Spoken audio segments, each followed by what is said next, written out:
Howdy, and welcome to the Arena with Greg Sindelar. I'm excited for you to join us in our inaugural show. We have a great guest with us here today. The purpose of this podcast is actually to kind of give a little background and peek under the hood of what is actually happening here in Austin with the people that are actually leading the charge. And so we're blessed to have as our very first guest my good friend Dr. Tom Oliverson, who is a member of the House of Representatives. He represents House District 130 in Northwest Houston, and he is chairman of insurance. And Dr. Oliverson, thank you for being here with us today and being our guinea pig as we get this going. Very cool. Glad to be the guinea pig. Glad to be here with you, Greg. Thanks for having me. We'll see what kind of fun and what kind of challenges we face today.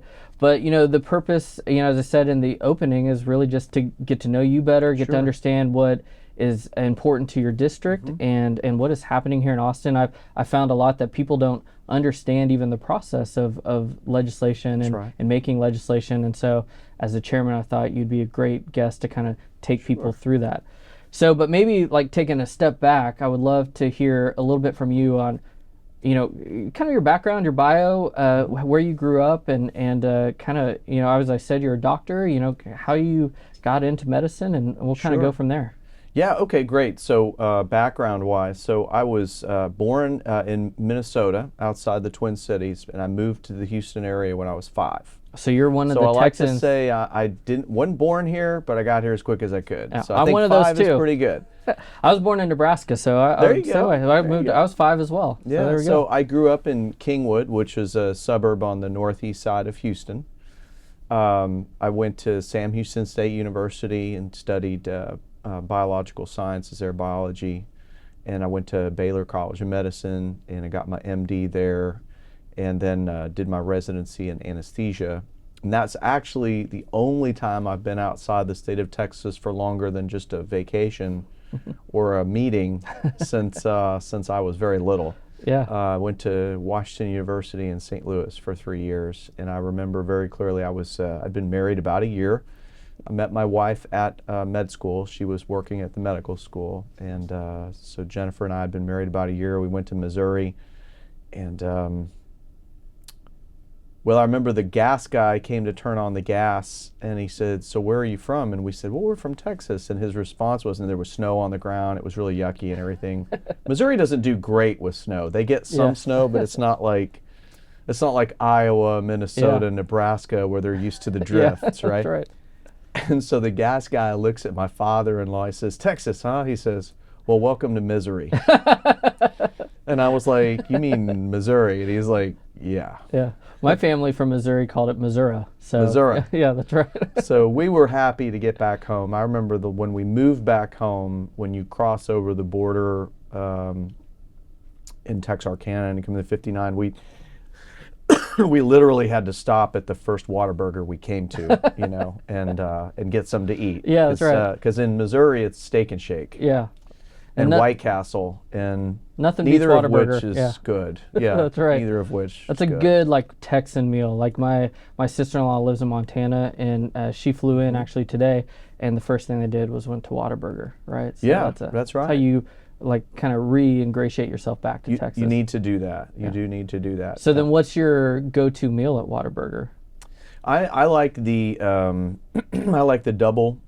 There you go. With no tomatoes. Whata size with a Coke Zero, because it's really important if you're going to have a double cheeseburger and a large fries that you save on calories somewhere. That's exactly right. So that's where the Coke Zero comes in. That's just right? smart. That's right. Yeah, that's right. I'm going to eat all, this is like a 1,200 calorie meal. It's like, almost a whole daily allowance. But I'm having a 0 calorie soda, so it's okay. Yeah, that's right. Well, I used to always eat the patty melt, and then they started putting the calories, and I realized that a patty melt alone was like 1,000 calories, and I know. Now I just feel so guilty I can't do it. I'm super unhappy that they got, and I don't know if this is a statewide thing or if it's just the area where I live, but they got rid of the jalapeno cheddar biscuit. Did they really? Yeah. Oh man. And that was like almost like a heretical act. Yeah. Like I thought you You are no longer Whataburger. You don't have the jalapeno cheddar biscuit for It my sounds like a breakfast resolution sandwich. we need, right? To bring it I'm back. thinking they need to fix that. That's right. Yeah.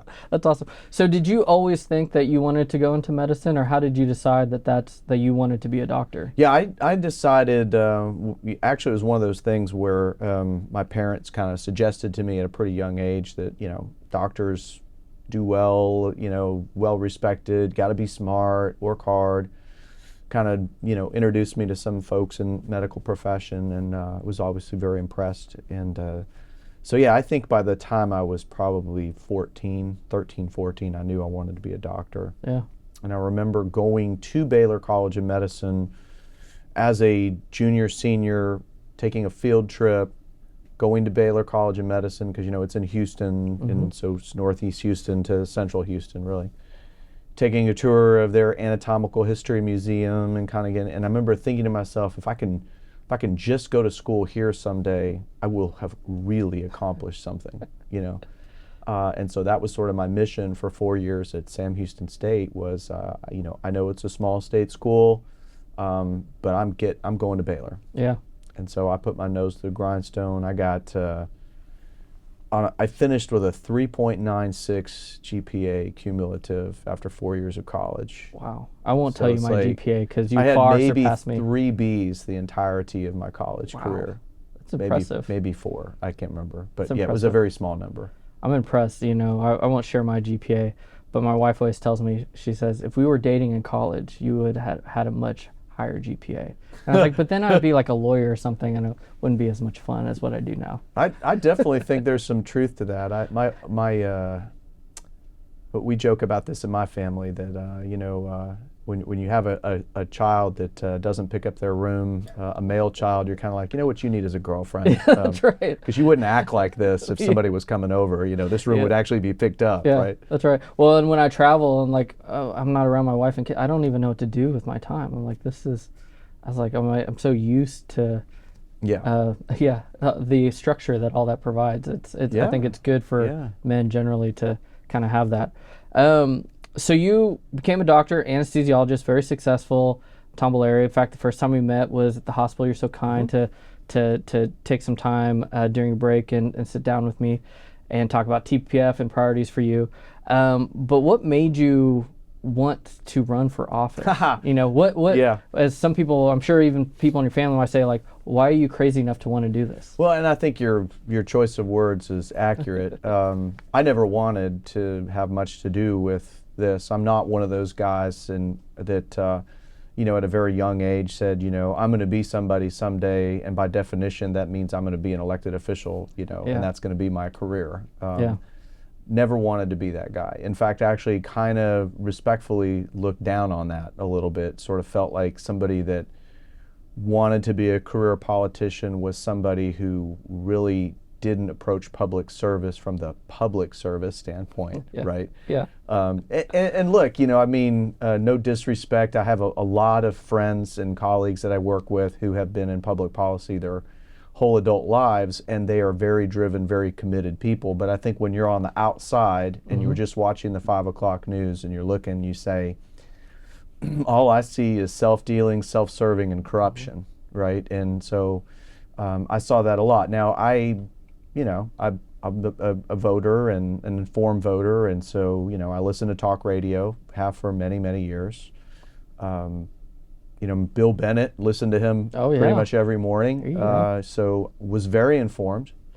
And so people would say, you seem like you understand policy really well. Have you ever thought about running for office? And I'm like,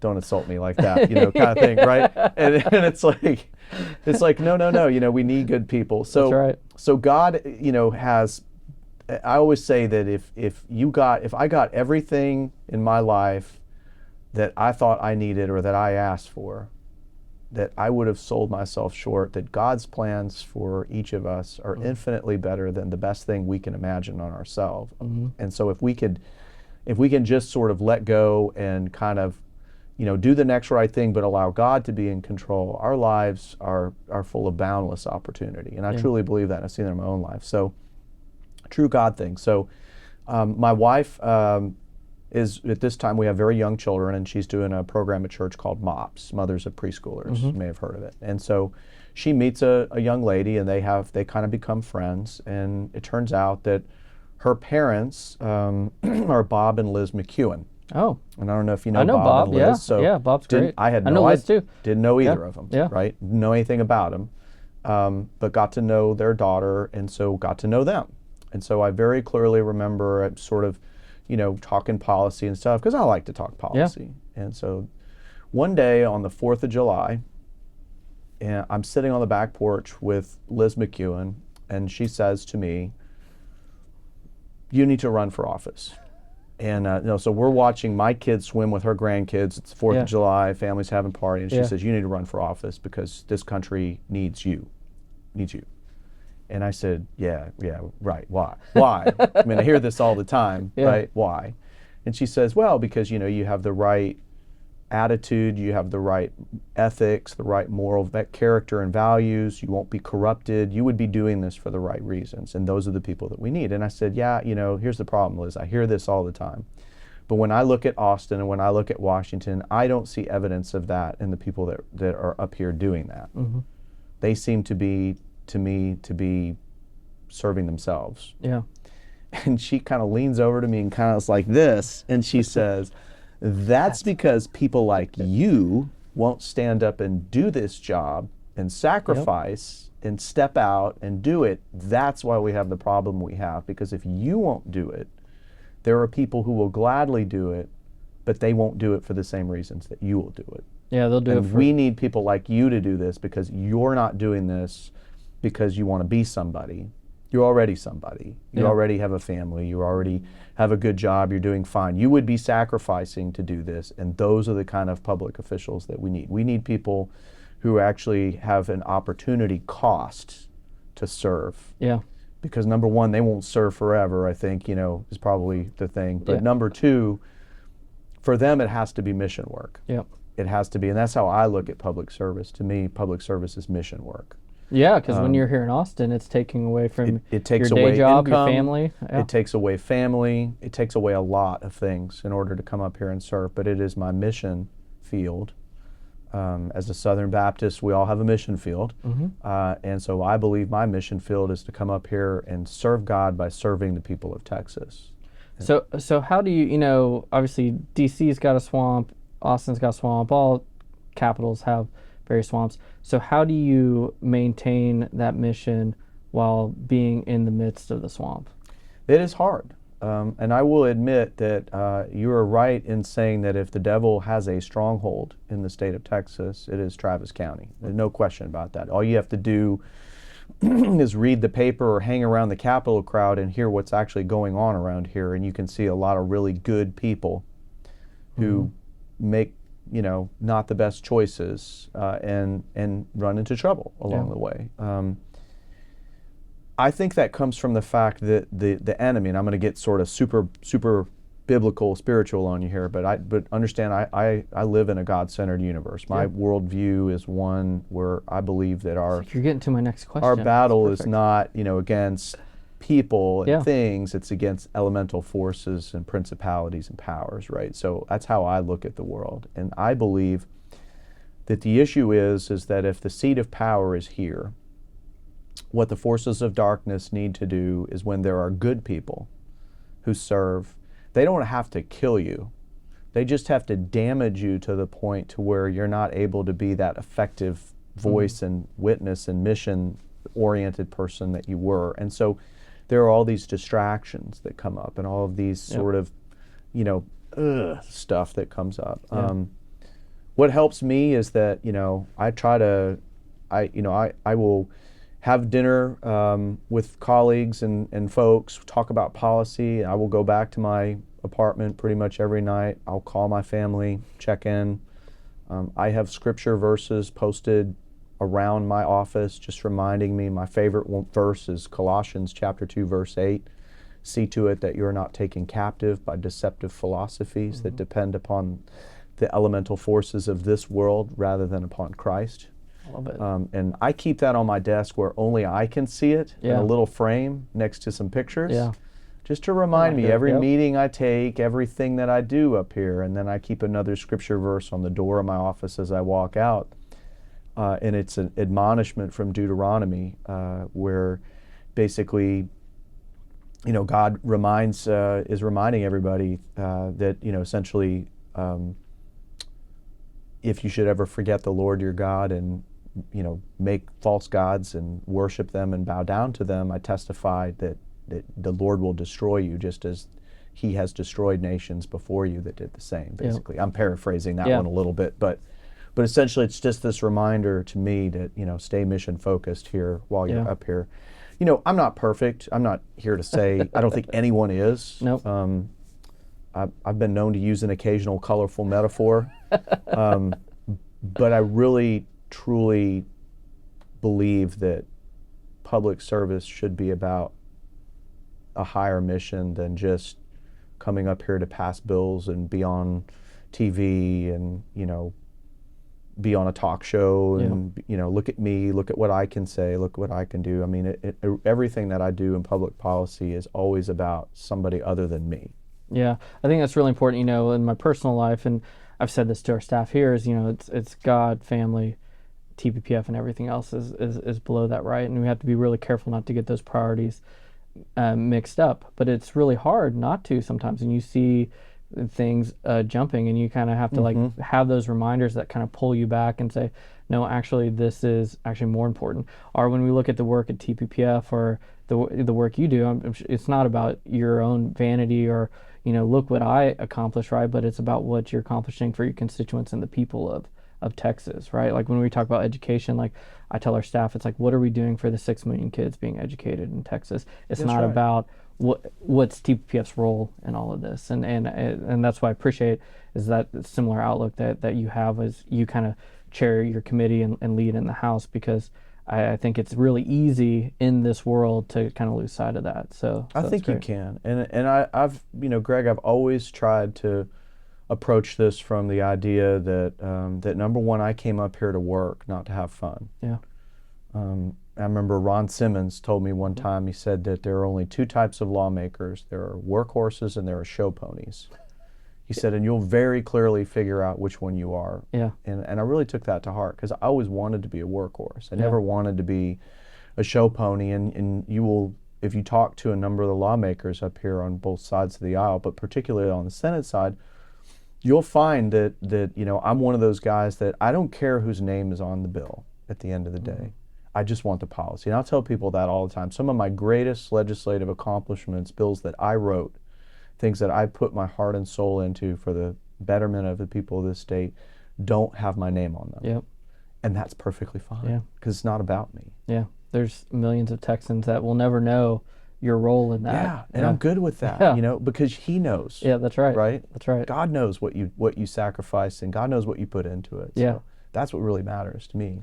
Absolutely. Well, and as we just discussed, obviously your faith is an important part of that. So you talked a little bit about how that guides you as a person, but can you talk maybe a little bit more in depth about how that guides you as a legislator and the things you pursue, don't pursue when it comes to making policy?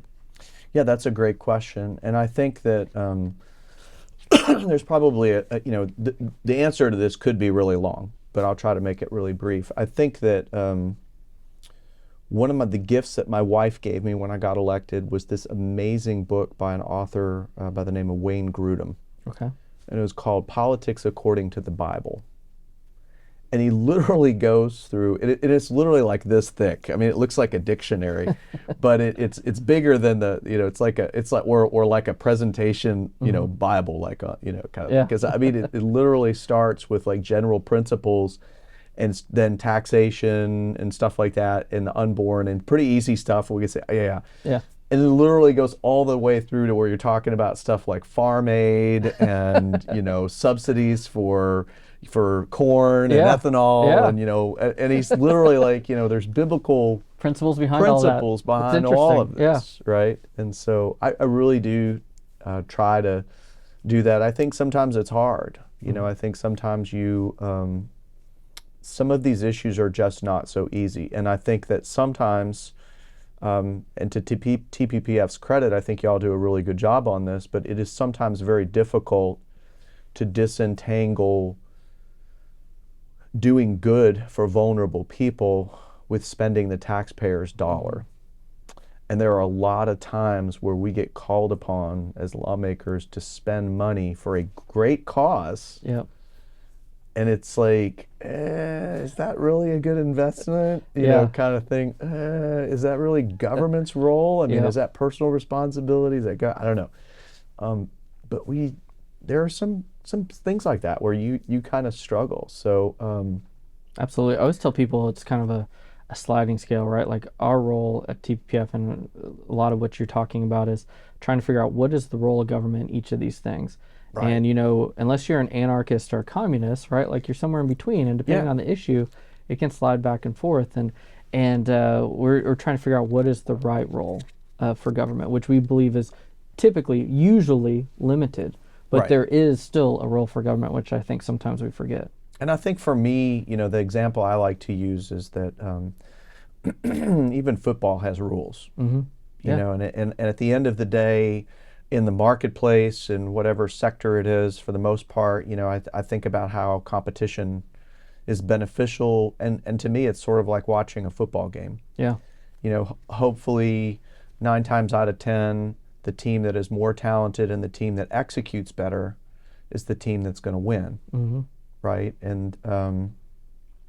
But we always have rules. We always have referees enforcing the rules, and if we didn't, number one, I think there'd be a lot more people getting hurt and careers would be a lot shorter in the NFL.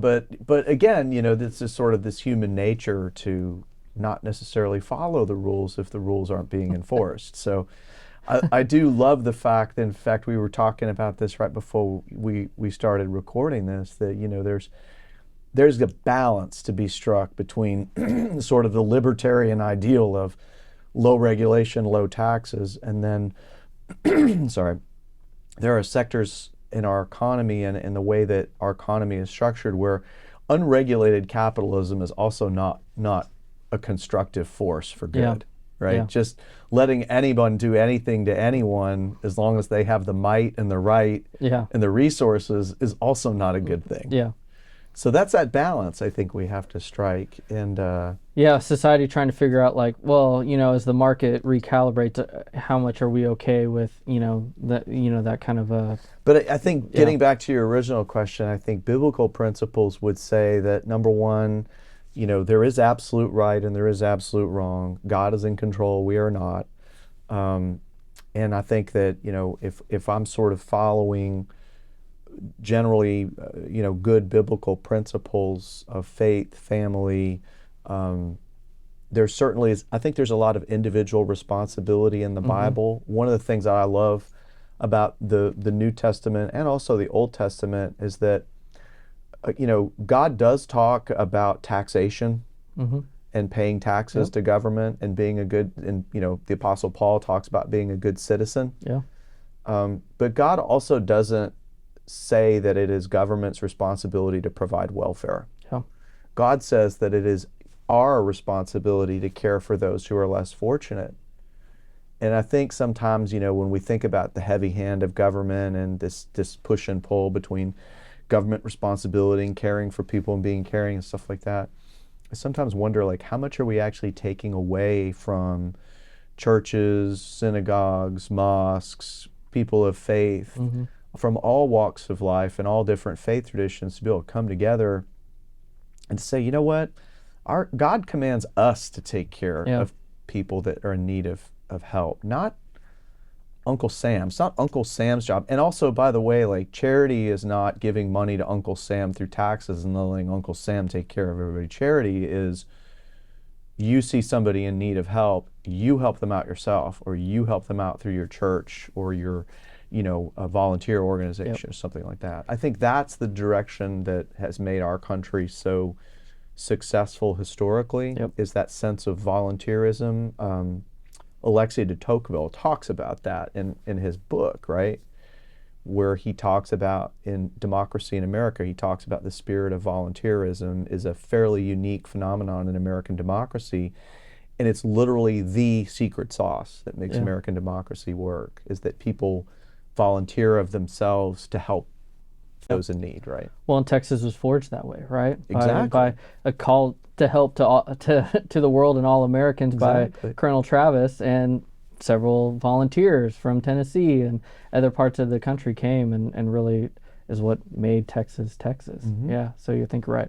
Well, speaking of Texas, I want to switch gears a little bit and get into your district. Obviously, HD 130 is kind of the northwest portion of Harris County. It's got Tomball and Cypress and things like that. Obviously there's a lot of good high school football happening up there, but Yes. what are the things that people wouldn't know about your district that they should know? And then the personal question I have, because I travel around to a lot of these districts, where's the one place that we should eat when we're there? Okay, so I would say, and I'm probably going to make a lot of people mad, because I think there's a We'll lot. edit that out. There's obviously a lot of good places to eat, but I would point out that one of the most celebrated and sort of eclectic restaurants in my district is in the city of Tomball, and it's called the Tejas Chocolate Factory. Okay. And they are on Texas Monthly's top 50 best barbecue joints in the state of Texas. And he's we get some fans here in the studio with us. They're giving me Writing it signs. down. Yeah, Okay. it's like I can see the drool starting Yeah, to that's form. right.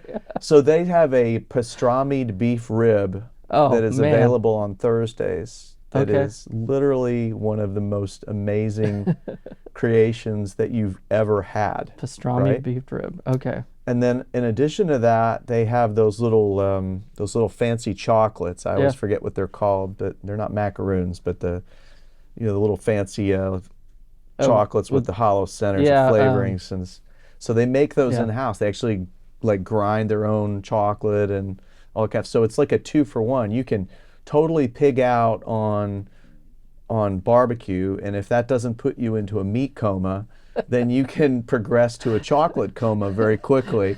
And it's a cute little restaurant. Yeah. It's right in the middle of downtown. Downtown Tomball will kind of remind you a little bit of downtown Fredericksburg or wonderful. Greene. I mean, Yeah. it's definitely a destination town. We have festivals almost every weekend.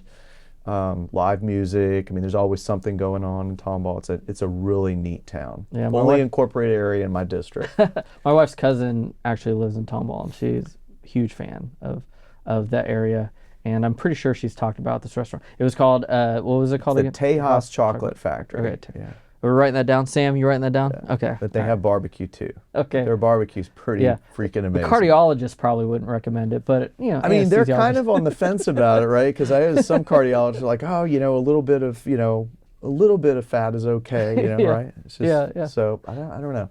Now, the thing that you probably don't know about my district that I think is fascinating is that we are mostly a rooftop district, but the largest single floor factory space in the entirety of North America is in my district on the other side of the district between Waller and Cypress in Hockley, Okay. Yeah. and it is Daikin Industries. And so Daikin Industries, that factory floor makes every residential and light industrial air conditioner sold from the entirety of Canada all the way down through Mexico under the Daikin, Amana, or Goodman name. If you have it, it was made in my district, and this factory is huge. It is enormous. It is so large that it was one of these where I tried to take like a panoramic picture of it when I took a tour of it, because it opened a few years before I got into office. Not many, so it was still pretty new when I came into office in 2017. And it's an amazing place. Employs thousands and thousands of employees, engineers. They actually do product design there, in addition to stuff. And they have all of these training programs. It turns out that there's a special technique that's not really welding. It's called brazing. Okay. Where you're actually connecting copper pipe together, and it's different. It's similar principle, but it's different kind of metallurgy. And according to them, there's only about 70% of the population that, given the right training, can ever learn to do this right. Really? Yeah. That's fascinating. And it has to be done by hand. The machines Brazing, can't okay. do it. And this is how they bring together all those little coiled pipes Yeah. that you see in the air conditioner. And so Daikin has this thing, and because the Daikin company itself is Japanese, obviously Goodman and the men are American, but they have sort of the parent company.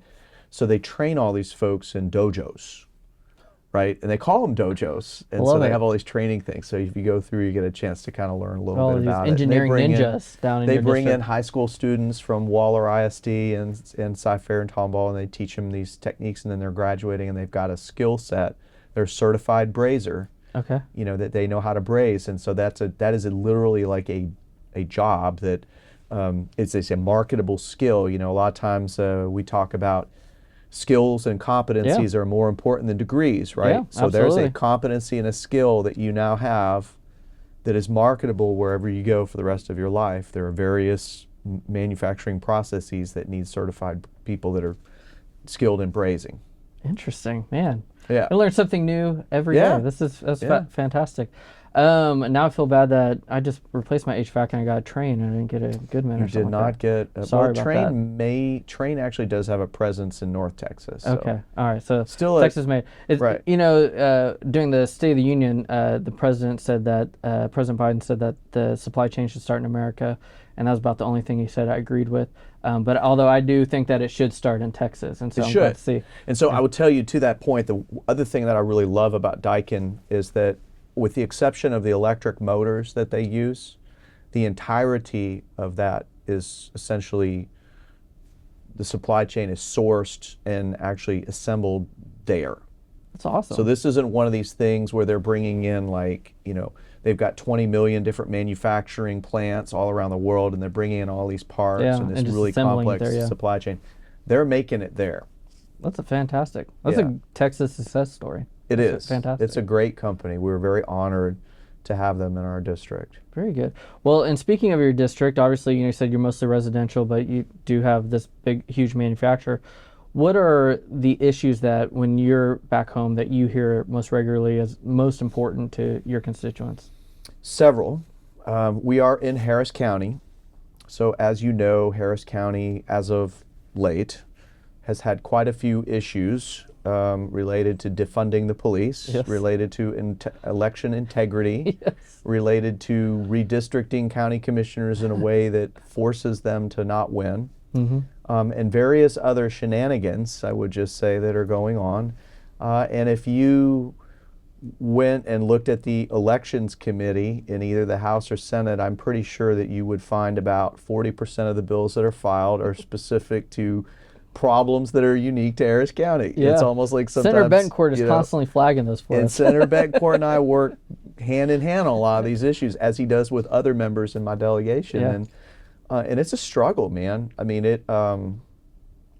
we are a very diverse county, and I would say, if you just looked at the registrations of voters and statistics, we're probably majority Democrat, but still a large minority of conservative voters. And my area is a very conservative area. Usually, I've been challenged by a Democrat a couple of times since I've been elected, and I usually beat him 70% to 30%. So I mean, it ain't close. I think that's what your last one was. I love it ain't close. But there's struggles there. One of the challenges that we're dealing with right now, that Senator Huffman and I are working on together, is that we live in an unincorporated area, and so the vast majority of law enforcement for us are our Precinct 4 and Precinct 5 constables, Mark Herman and Ted Heap. And because they are elected officials representing an area but subject to the whims and the wills of County Commissioners Court, which is majority Democrat, they are often finding themselves sort of in the crosshairs. And the problem is, for us as citizens out there, is that these are our local law enforcement officials, but you could go to other parts of the county where they're not there. So it doesn't hurt Southeast Houston to punish the constable, defund them, or take away their open positions, just generally screw with them. It doesn't hurt people in the majority of the county to do that, but it really hurts my area. Yeah.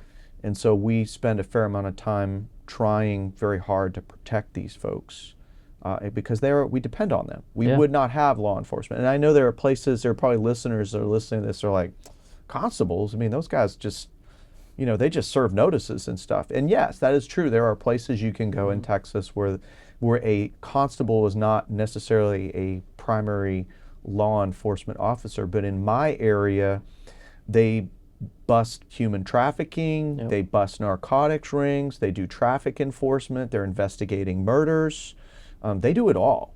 And so they are primary for us. And so that's been a real struggle.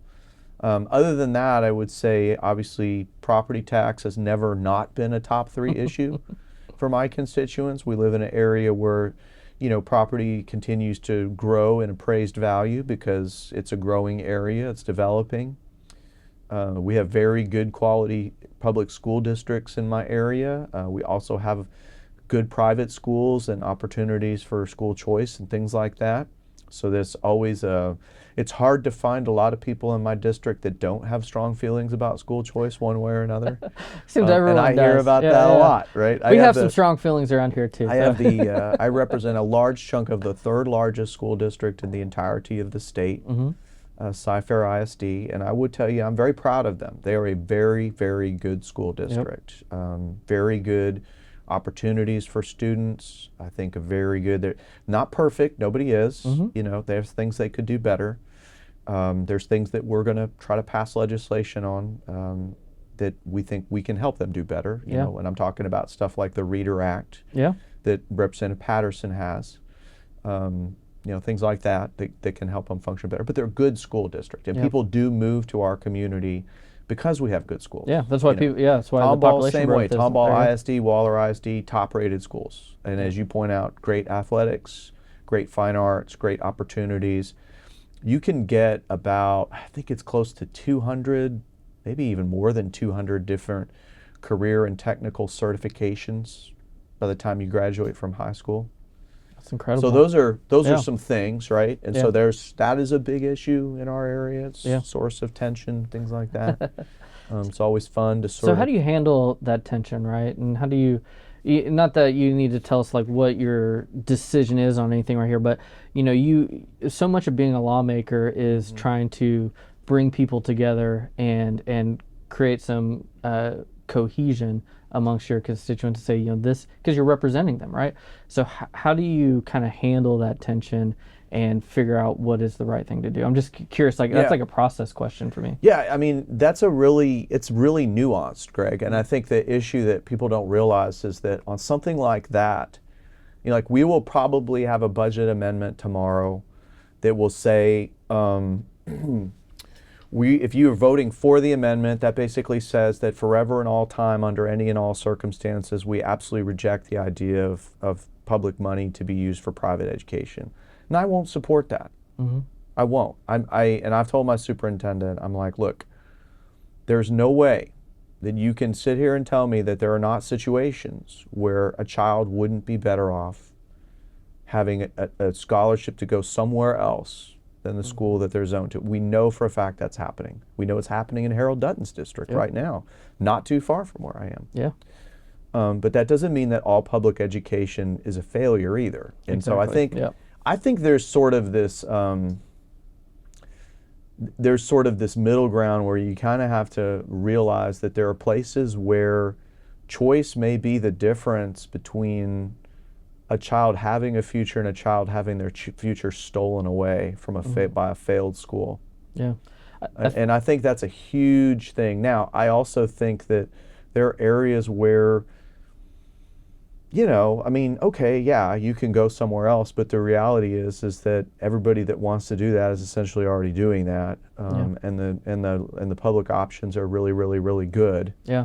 So most people don't do that, right? Like 90% are going to continue to use the public school system because it's an A-rated, fairly, very high-rated school. So whatever. And I think sometimes I feel like the folks in public education, if they are doing a really good job, and my schools are doing a really good job, I feel like they kind of take it personally. Yeah. Like it's about them. And so I feel like sometimes the conversation that we have to have about this is just sort of like, look, at the end of the day, this isn't about you.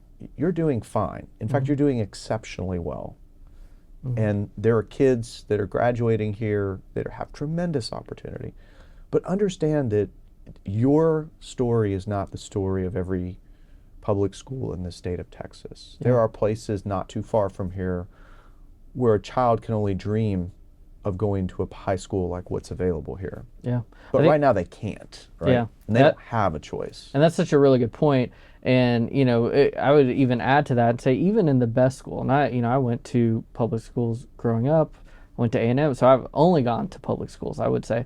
And I had a really, really good education from my public school. So I always tell people, you know, school choice to me is not about actually any sort of hit at public education, but what it is trying to understand that the structure of public education and the way it's set up now might not be right for every kid. And even in the best school, I saw this in my own school, which was highly rated, at one time rated in one of the top 100 high schools in the whole country, and I'm very grateful that I went there. But there were even kids there that struggled, and it wasn't the right environment for them. And so to me, the reason that we want to open up options for all these kids is because we want to realize the potential of every kid. I think that's right. Yeah. I do. I did. So I didn't file we talked about libertarian stuff. I didn't file my crazy libertarian bill on education, but really, in a perfect world, the bill I'd like to have a vote on. Actually, I don't even know if we need a vote on it. I just want a hearing on it because I want to hear what people have to say. Yeah. Because I want to get to some real honesty. Yeah. On all sides on this conversation, is that I think we should have an approach to school choice that basically says we repeal all accountability requirements of any kind, with the exception that we will have a single exit exam given during the fall of the 12th grade year. And the results of that will be made publicly available on a state-maintained website to all parents in a searchable database. Yep. And then the money follows the child. Yeah. Because I want to know, for our friends in public education, I want to know how much they really hate accountability. Because I feel like sometimes we're talking past each other on the issue of school choice and accountability, where it's like, well, we don't want the private schools to have state money because they don't have accountability. And by the way, we hate accountability, and so it should go away for us. And I'm like, fine, let's take it all away. Yeah, that's right. But the deal is that the new accountability is the parents vote with their feet. Yeah. And I think and so they get to go wherever the high-performing schools are until they're maxed to the gills capacity with kiddos who want to take advantage of those highly successful educational opportunities.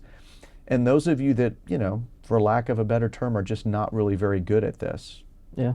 You need to get better. Yeah, and if you can have that paradigm shift where parents actually have the leverage in this, then I think you will start seeing better results. That's why in states that have had this, you kind of see kind of all boats rising. And I agree with that. Yeah. And I think that consumer behavior is really missing in the school debate. Yeah. And I do think that there's sort of in the traditional public education establishment, there's sort of this entitlement mentality of, this is our swimming pool, we own it, and no one else is allowed in it because we are the only ones who are constitutionally, you know, authorized to do this, and no one else is. You know, it's sort of like this, like it's a private country club, and you're not a member, so you can't play golf here, kind of thing, right? It's really kind of, to me, it feels very much like that. Yeah, I think that's right.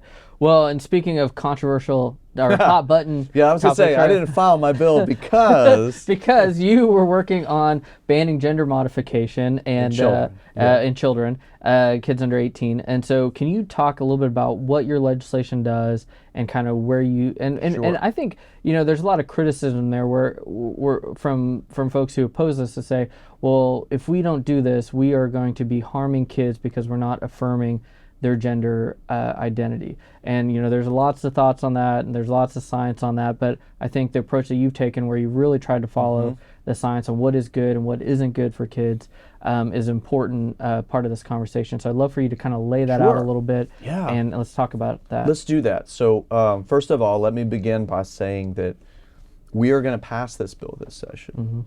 And I believe that the big difference maker this session was the involvement engagement of TPPF on this issue, and the fact that Andrew Brown has literally been an indispensable member. He's almost like my fifth staffer, right? I mean, it's like we're here to help. He is literally the guy who has put so much of this together, and having, because I was a co-laborer with Matt Krause last session on this, and I want to give props to Matt for 1399 last session, because Representative Krause, you know, he was sort of like John the Baptist a little bit. Yeah, you know, he was out there. He saw this. He knew this needed to be taken care of. Yeah.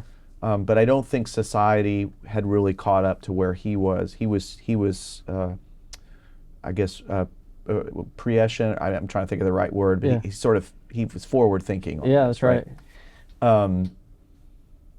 What we know now is that, having seen country after country in Europe that has far more experience in gender modification for children than we do, we have come full circle, they have at least, and recognized that this was a big experiment over the last decade and plus, where they were giving puberty blockers and ultimately cross-sex hormones to children in an attempt to deal with gender dysphoria. And Greg, you got to understand, like, gender dysphoria is a mental health condition. Mm-hmm. It's not a physical health condition. There's no physical state of gender dysphoria. Yeah. It is a mental health issue, and I would point out that we should have known better as healthcare, because medicine has a pretty poor track record of trying to cure mental health ailments by causing, you know, physical changes. You know, you don't regulate schizophrenia by addressing someone's diabetes, right? And if you go back far enough in medicine, you would know that at one point, the number one treatment for schizophrenia was surgical, and that was lobotomizing people. So we don't have a good track record on this to begin with. And it turns out that the literature, when you go back and you look at it, and you do the actual tough work of analyzing carefully the studies that are out there, the quality of them, the size of them, the methodological failures, and the limitations, that you realize that these researchers who've been pushing these treatments on kids way overplayed their hand in terms of what the literature says. Yeah. The biggest, bestest, baddest study they've got that has been used countless times to prove that this is a great treatment for gender dysphoria because it lowers the risk of suicide, never actually says that it lowers the risk of suicide. Mm-hmm. What it says is that it makes kids feel better, less suicidal, but it has zero statistical impact on the rate of actual self-harm. Yeah. So the whole premise for which we were doing this, to resolve it, you know, because here's the thing, people can live with gender dysphoria. People can learn to cope with gender dysphoria. The only reason to treat gender dysphoria is if you feel like the presence of gender dysphoria is literally going to lead to harm. Yeah. That supposition was false all along. Yeah.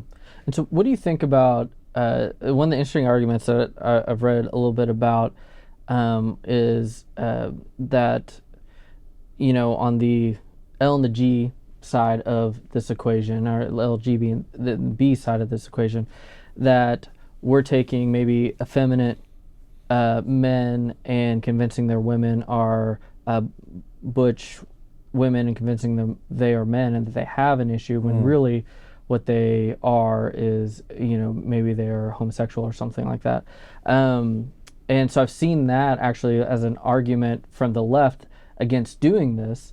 But I'm curious if that came up at all in the hearings, and kind of what was the response to that? Yeah, I mean, it was eye-opening to me. I never really thought I would start down this pathway working on this issue and sort of get to a place where it crossed my mind that it may be that some of the treatments that we're pushing on these children for what is perceived as gender dysphoria might actually be harming them, in terms of, you know, that there's there's this concept, I think, we talk about authentic self, right? Yeah. Like, can I grow up to be who I was always meant to be, Yeah. right? Whatever that is. Yeah.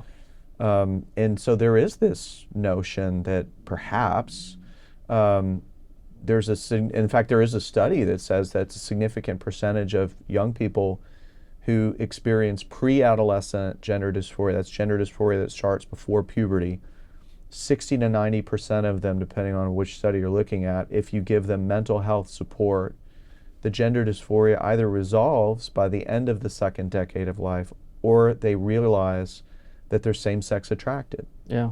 So, I mean, I think that is an issue. And we heard that from psychologists, and we heard that from detransitioners, and we heard that from other folks that was like, you know, I thought I wanted to be trans, but the reality is that I was gay. Yeah. And now you've taken away my ability to be that authentic self.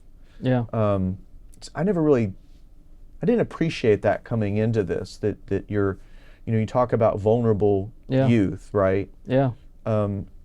The other thing that's fascinating to me is that there's a tremendous overlap in the transgender youth population of comorbid psychiatric disease. Interesting. The rates of autism in kids who identify as trans is like 40% higher than the regular population. Yeah. The incidence of pre-existing anxiety, depression, thoughts of self-harm, you know, all of these things, very high. Now, the advocate doctors believe in this theory. I always mess this up, but there's this idea that essentially the cause of all the mental health issues is undiagnosed gender dysphoria, which is not supported anywhere in the world other than the United States. We're at WPATH, and the gender affirming model, which we have here, is literally the only place in the world where they believe in that stuff. Yeah. It's like you go looking for it and like wish it into happening. Right, yeah. And so, you know, we see all these countries pushing back now and saying, you know, we're starting to see kids get into their 20s and 30s, and you know, not only did this not work out for them and not solve all their problems and ended up not being what they want to be, but they can't go back. Yeah. Remember, when we had this bill last session, it was 1399, I clearly remember being on the Public Health Committee and having a doctor from UT Southwestern, taxpayer-funded school, by the way, come and tell us that everything they were doing was totally reversible. And when I pressed her on that, I said, even surgery? And she said, well, we don't do surgery on kids. And I said, really? I said, what about mastectomies on girls? Removing the breasts? Yeah. Well, we do that, but that's reversible, she said. Go back and watch the testimony. I mean, it just blew me away. Reversible because you can get an implant, I guess? I said, you know what, I've been an anesthesiologist for 20 years. I've seen a lot of mastectomies. I've never, ever, ever seen a reversible mastectomy. Yeah. You can do a reconstruction, but it will never function the same. Yeah, you'll never be able to nurse those girls that go through a mastectomy, they're lied to and told that it's reversible, they have lost the ability to breastfeed for the rest of their lives. Yep. Their anatomy will never be normal. And even if they were to be reconstructed, it will either be with a foreign body implanted into their body, or they will have to take some of their stomach muscles and tissues and have a full-on, you know, big reconstruction and move stuff up, which is like a 15-hour operation. Oh my goodness. Which insurance won't pay for, by the way. Because it's all, So let's talk process a little bit. So I think one of the things that sometimes our viewers don't know, and we spend a lot of time talking to them about where in the process things are. Yeah. So where in the process is this bill, and what's next, and how do you see this getting towards ultimately passing, which you said you believe it will? So we are 3/4 of the way done, I would say. Every bill is required to have a hearing in both the House and the Senate. So we had two bills. We have 1686 on the House side, which is my bill, and my companion, Senator Campbell, who has just been an amazing co-laborer on this. I can't say enough good things about my doctor, colleague, friend, Senator Campbell. My state senator. She's been phenomenal. Yeah. Her bill, Senate Bill 14, has had a hearing, and it's also had a hearing and has been voted out of the Senate on the floor. So only thing we have left to do at this point is for me to pick up Senate Bill 14, move it out of committee, and it doesn't have to have a hearing because the House companion's already been heard, and bring that to the House floor. And once that Senate Bill 14 passes the House floor, as long as the Senate agrees with the changes that we need to make, because there's a few little things that still have to be dealt with, then it will go straight to the governor's desk. That's fantastic. Yeah, so we're real close. So we're shooting this on April 5th. So roughly when would you expect, some of that to happen, or maybe the timelines aren't really set yet? They're not set. Yeah. I'm pushing for sooner rather than later. My ambitious goal, but again, I'm an ambitious guy. Former summa cum laude in college, hardworking guy, right? I'd like to be done with this on or about, maybe around April 30th. Okay. First week in May, something like that. All right, end of the month. So I'd like to see. I don't know that that'll happen. There's a lot of things. I think one of the things that people don't realize on the House side is that a lot of the big fights on contentious policy happen on the House side. Mm-hmm. It's just the nature of the process. Our process is not set up in a way that we can move bills quickly. Yeah. Well, and that was going to be one of my questions. We have that extra step of the calendars committee. Yes. The calendars committee in the Senate is essentially the lieutenant governor, right? They don't really have rules over there, And so, he can move the good policy, and he can be, whereas we have that extra step. And so what you have to start thinking about, and I think this is what a lot of people miss, is that there are only so many calendars to hear however many bills we're going to pass for the whole session. Yep. And there were always less calendars in the House than there were, potentially in the Senate. It's just the way it works out. We are limited constitutionally in our ability to take up measures in the first 60 days of session. And so if you think about it, every priority bill, whether it's school choice, whether it's gender modification, whether it's the Reader Act, getting rid of those bad, dirty, pornographic books in our school libraries, almost all of those really important bills, that's a multi-hour floor debate and, quite frankly, a bit of a fight. Yeah. Right? The minority party who's not going to be in favor of this policy is going to come, is going to unload both barrels, right? Yeah. They're going to try to kill it with points of order, and if they're unsuccessful, they'll go through a series of amendments. Yep. And I've seen, because I carried a bill against defunding the police last time with Senator Huffman, Senate Bill 23, and over 2 days, second reading, third reading, I had to fight off almost 30 hostile amendments. Yep. And I'm telling you, one amendment is a 15 to 20 minute conversation. So you can see how you have 30 amendments at 20, 30 minutes a piece, you chew up a lot of clock really fast. Yeah. Well, and so you think about it, so how many really contentious fights can we schedule around all the other non-contentious, really important stuff that needs to be done? This week we're doing the budget. Yeah. So tomorrow we will be on the floor starting at 9 a.m. and we probably won't get off the floor until Friday morning. Yeah. Not any other bills getting heard that day, right? Yep. So, but budget night is one of the most interesting nights. I think it is in it, and because there's all these amendments and there's all these articles. What do you expect? Obviously, by the time this is out, people will know what happens. But what are you kind of expecting to see as we go through Holy Thursday into Good Friday, fighting on the budget? I think what you're going to see is a handful of very contentious amendments. And truthfully, there are a few of them that will be fighting for dollars. Mm-hmm.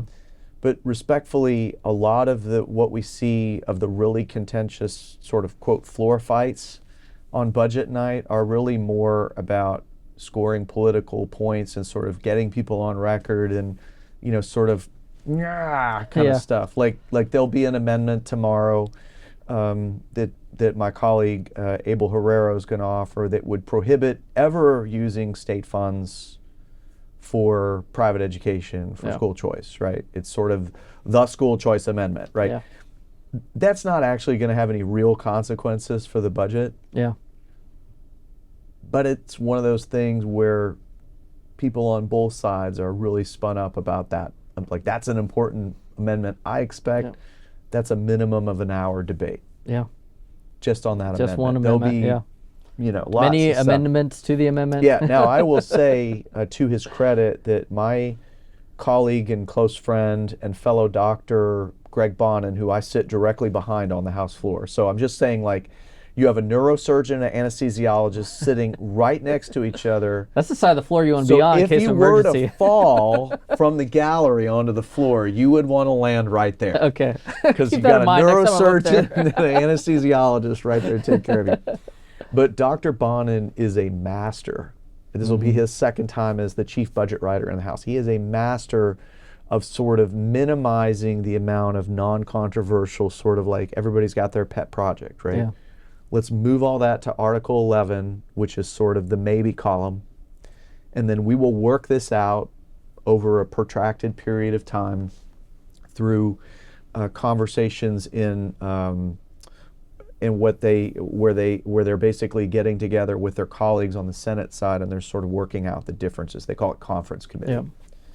And it's a really, really efficient way of sort of minimizing the background, sort of la kind of stuff, where it's like, okay, I've got this, important park in my district, and I want that to be funded, and so I have an amendment that does that, and I want to talk on it, and all this kind of stuff.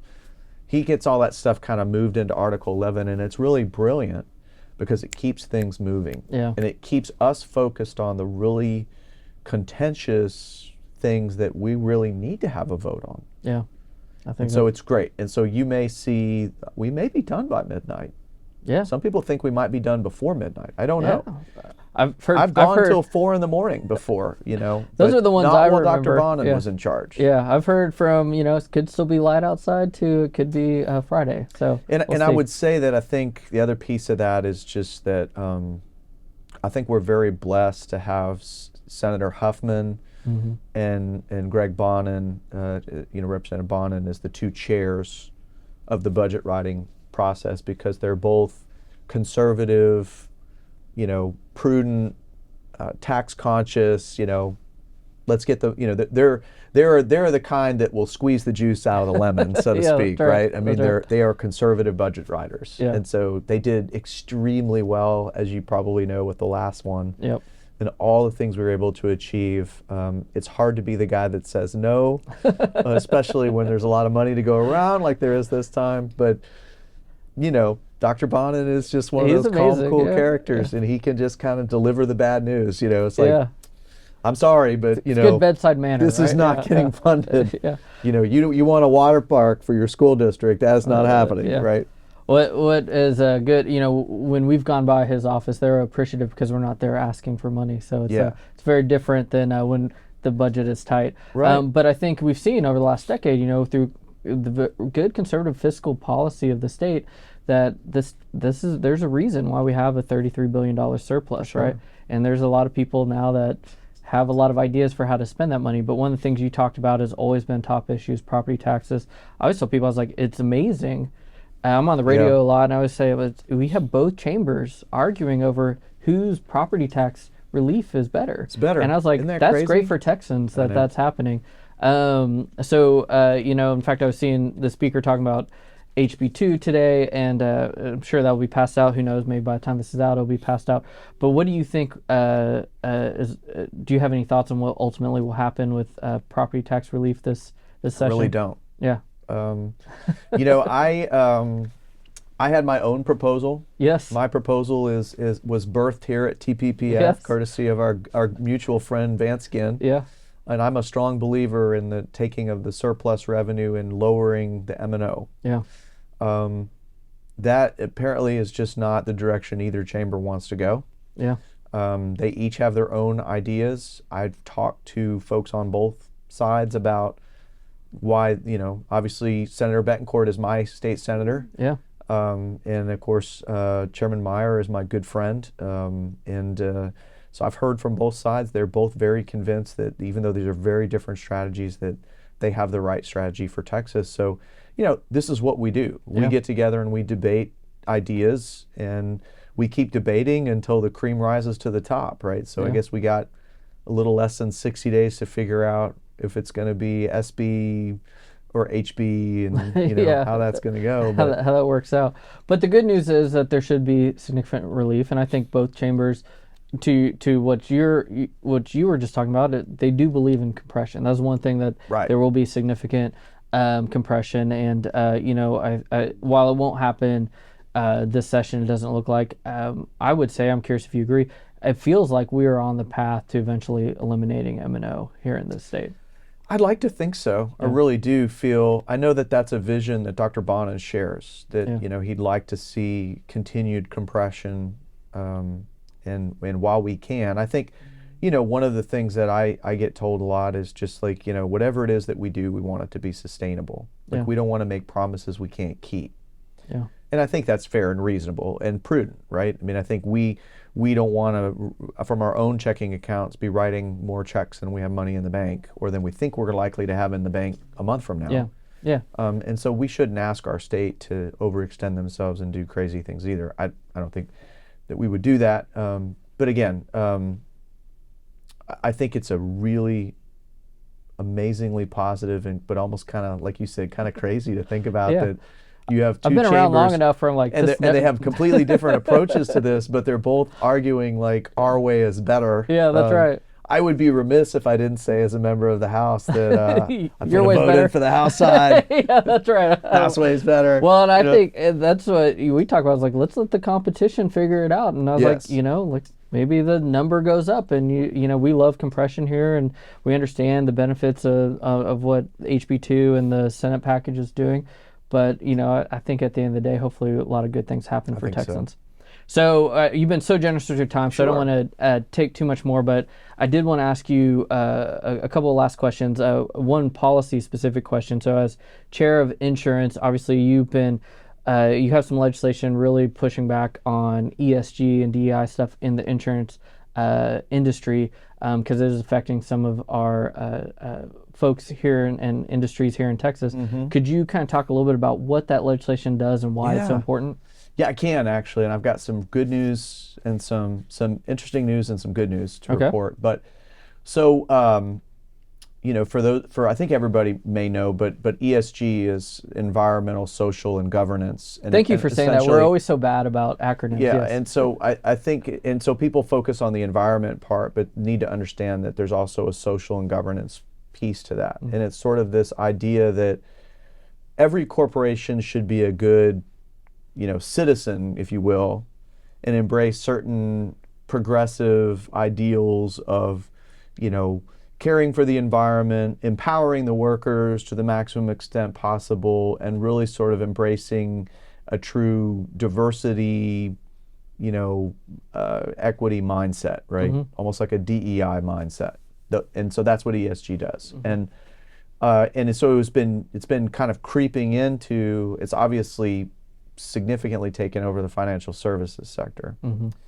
But it's been slowly creeping into the insurance sector, interestingly enough, through a very strange mechanism, and that is that one of the largest and most important areas of insurance markets is reinsurance. Reinsurance is, I like to say, is insurance. It's the insurance for the insurers. So, when the policy claims end up being more than they have cash on hand because, they charge a certain amount of premiums and they end up having to pay more claims, mm-hmm. They all have a policy that sits over top of that where there's another insurance company that's taken their risk and bundled it together with insurance risk of a similar nature, literally from around the world.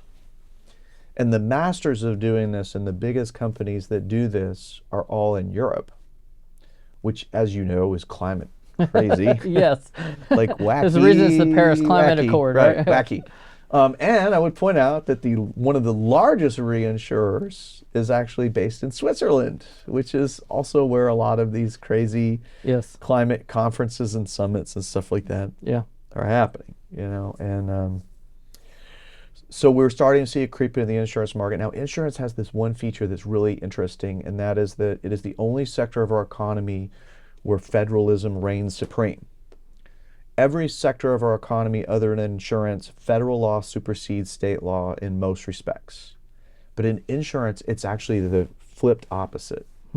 Federal law regulates very little of the insurance market, and states reign supreme, which is why you have insurance policies in one state that are not exactly the same in another state. And it's also why policies are cheaper in Texas than they are in California. Yeah.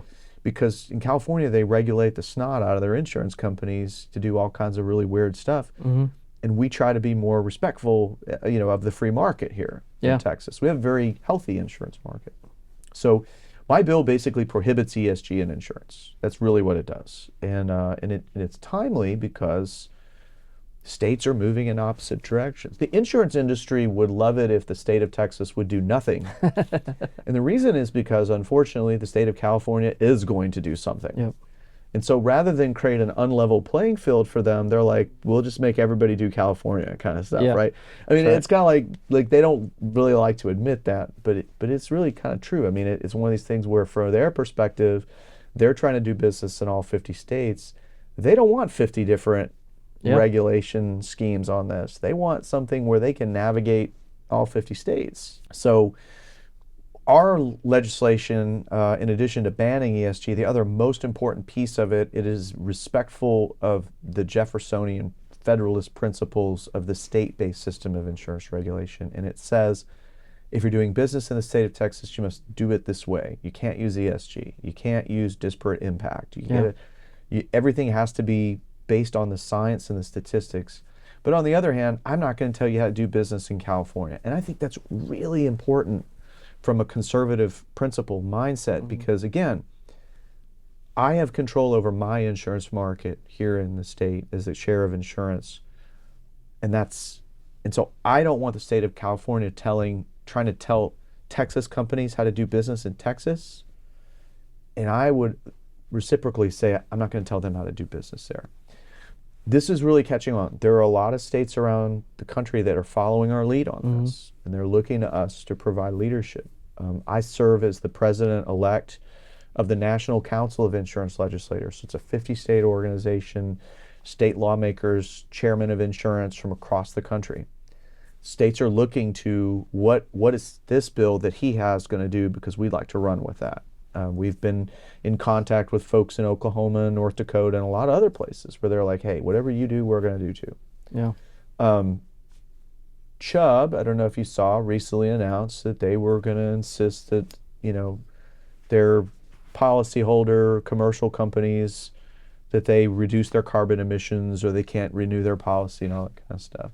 At the same time that's going on, I just got notice today that there's sort of this climate accords for insurance companies. Okay. Like, we're going to do business, according to the ESG, da, da, da, da. Well, two of the largest European reinsurers that do a lot of business in Texas just pulled out of that group today. Oh, that's great news. Very good. So they sent that to me and they were like, hey, you're making a difference. People are paying attention. Texas is the 8th largest insurance market, I think, in the world. Yeah. So it's a big market. And so we do have that market share, and we shouldn't be afraid to use it in a way that protects our economy and our citizens from sort of these crazy woke policies that really aren't rooted in anything statistically valid or even that makes any financial sense. Yeah. Well, and I think that's a good example of why Texas matters more than, honestly, just a lot of other states. Even Florida, who we have this healthy competition on, and that's always good. But let me tell you, Florida's insurance market is a mess. All right, so I know we're always had this. Yeah, is it Abbott doing it right? Is it DeSantis? Is it Texas? Is it Florida? Texas is doing this one right. I don't want what they have, and I will go to any lengths not to get it. In terms of their property and casualty marketplace is a mess. Good. Okay. And ours is healthy and it's growing. All right. Well, let's keep Texas Texan, especially on that one. All right. Last couple questions. So you've been legislator now for a while. Tell me the thing you're most proud of in your legislative career so far, to date. I think the biggest achievement that we were able to get, and again, this is one of those bills that doesn't have my name on it, even though I wrote large sections of it, is a bill that Senator Kelly Hancock and I did. in 2019 that ended the practice of surprise medical billing for the entirety of the fully insured market in our state. And it was such a good model. It was so fair and balanced, and it had so many real market principles injected into it that Kevin Brady, Congressman Brady, took it to Washington in the midst of their, total meltdown, like stalemate, standstill, how are we going to solve this problem? And he took it to Chairman Neal from Massachusetts, a Democrat, and he's like, this is what my home state did. And like, this is, you got to love this, right? Yeah. And so Neal looked at it and he's like, this is brilliant. Son of a gun. And Republicans so the did No it. Surprises Act was literally birthed out of sort of like our Senate Bill 1264, Senator Hancock's Senate Bill 1264. We did that here, and we did it so well that the federal government basically took our idea, and then I would like to say that I don't know that they kept it clean. It kind of messed it up since then, but that's more of an implementation issue. So I was very proud of that. The other one that I'm really proud of is one of the other organizations I'm part of is I'm one of the founding members and helped us to create an organization called the National Association of Christian Lawmakers. It's a 50-state organization of men and women of faith serving as state lawmakers, federal lawmakers, and local elected officials, really trying to get together and work on the faith family policy issues that, you can't go to ALEC or NCSL and talk about the Heartbeat Act, right? Nobody wants to talk about that. Yeah. But all of these policy areas, every policy area, no matter what it is, needs some forum for people to get together and discuss best practices. So I helped found this organization. The main guy is a great friend of mine, former Senator Jason Rapert from Arkansas. Just a tremendous Christian, tremendous guy. But I was at a meeting with him 2 years ago, and there was a bill they were talking about that he had passed in Arkansas that I was just like, we're doing this. And it's really simple, but basically what it says is, if a school district is presented with a framed copy of the national motto, they have to put it up in a prominent location in the school, as long as it's donated free of charge and it's framed and it has nothing else in it. It can't have other symbols or other messages. It's got to be in English. Just the national motto. Literally just says, "In God We Trust." Yeah. And then the American flag and the Texas flag. And so we passed that bill, and because of some, there's always dynamics, right? And so it ended up passing as a Senate bill, Senator Hughes's bill. And we passed that bill, and it sat dormant for almost a year. And Senator Hughes and I were like, not really. And then all of a sudden, last summer, everybody realized, like, oh my goodness, the legislature says that if we donate a framed copy of the national motto, it has to be put up in the public school. Yeah. Like, this is amazing. And so literally everybody starts donating these things. And it literally, like, in 72 hours, I was interviewed by all of these national media sources, and so was Senator Hughes. And I remember calling him, and I was like, brother, I have never felt in my life like something that I did, that I could literally feel like God was directly using me to do something great for the kingdom, right? And he was just like, "Amen, brother. I've been thinking the same thing." It was just like, it was perfect. So it was just a really great. It was a really fun bill, and I think the most fun thing about it is that we did it, we got it done, and then finally the people of Texas caught on to it about a year after we'd done it. Yeah. And then all of a sudden it becomes a national phenomenon. Yeah. And I had people, as far away as Florida commenting and saying, well, here's what we're going to do and all this kind of stuff. I love it. That's the way it should work. Well, so last question, when I've talked with the speaker, the lieutenant governor, the governor, they've all talked about this session as being maybe perhaps the most consequential that Texas has had in a generation. Obviously we have this big budget surplus. There's lots of, I think marquee issues in front of the legislature. And I think from the governor on down, everyone kind of sees it as an opportunity to really set up Texas to be prosperous for all Texans for another generation and set the standard for what state governance should be doing and how people can come here and it's the best place to live, raise a family, run a business, etc. So when Sine Die hits on May 29th, what are some of the things, we've talked about a lot of them, but what are some of the things that you're really hoping to see done, and maybe your constituents or constituents across the state should expect that the legislature will have accomplished? So I think we're going to have a healthy property tax cut. And again, we've talked about that. I don't know what that's going to look like, but I think it's going to happen. But when people feel, yeah, I think it'll be something. And look, I want to say, like, that is the thing that I think is one of the things that is up for debate, that is really fueling this conversation between the House and the Senate, is nobody wants to do something that's not really going to be noticed. If we have all this money available and we plan to give it back, we want it to make a big difference. We want people to feel it and to know that we heard you. You said property tax relief. We delivered. It's tangible. You know that it was a substantial benefit. Yeah. So I think that's one of the things. Obviously, I'm very partial to the ending the childhood gender modification treatments. So I believe Senate Bill 14 will be law by the end of this session.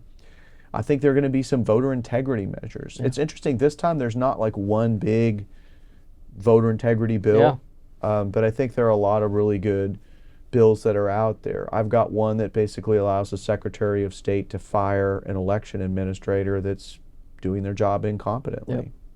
If you followed Harris County elections for the last several cycles, you know that's a problem. Unfortunately, you guys are setting the standard for their exactly. We are the the standard of incompetence. There's another one that ends countywide polling. And ranked choice voting is another one. So I mean, all these little things, that kind of stuff. I think that we talked about the Reader Act. I think that's really powerful.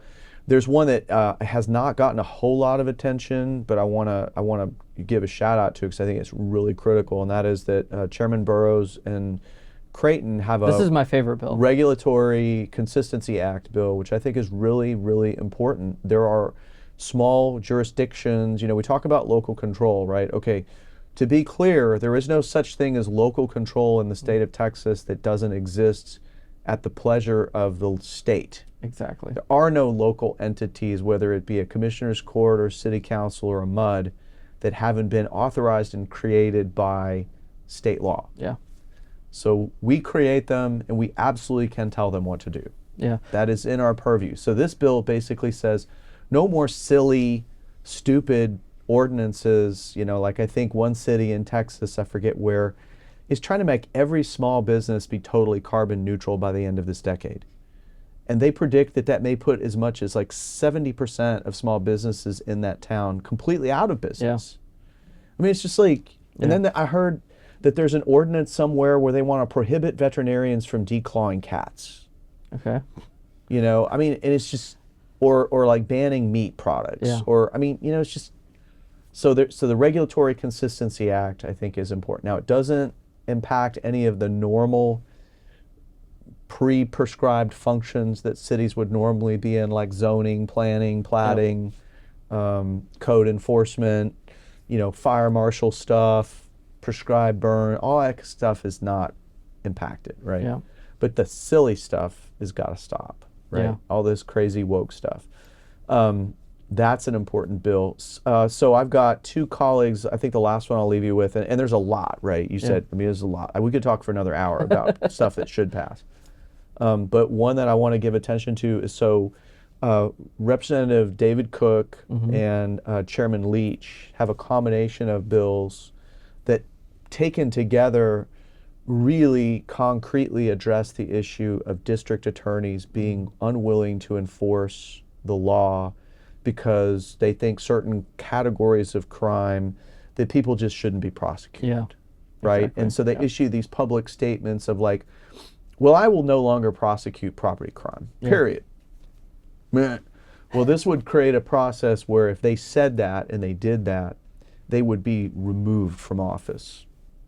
Yeah, which, everything we build on is based on the rule of law, and when you're just ignoring that, then it's important to do something about that. And isn't it crazy that we live in a day and age where we have to pass state laws to remind local elected officials that they were elected to do a job? To do their job. And that job. they should do a job? Yeah. Right? I mean, but it's like, I've got one that basically creates liability for judges. Last session, we passed a law that says you can't let somebody who's charged with a violent felony out on a personal recognizance bond. If you are charged with murder, Yep. you should not be roaming the streets, right? Judges still do it. Yeah. Yeah. So I filed a bill to kind of put some consequences on that there. So, I mean, I can't believe we have to do that, but we do, right? Yeah. It's just like, it's almost like a breakdown of society. Like, people are like, yeah, I know I was elected to do a job, but I just really don't feel like doing that. I don't think that's the right thing to I'm do. just not going to do it, you know? You're elected to uphold the law, right? Yeah. Exactly. Yeah, that's right. Exactly. Well, Dr. Oliverson, appreciate you so Thank you, much Greg. being here today. This was a lot of fun, and this was a good inaugural one, so I appreciate you taking it easy on me.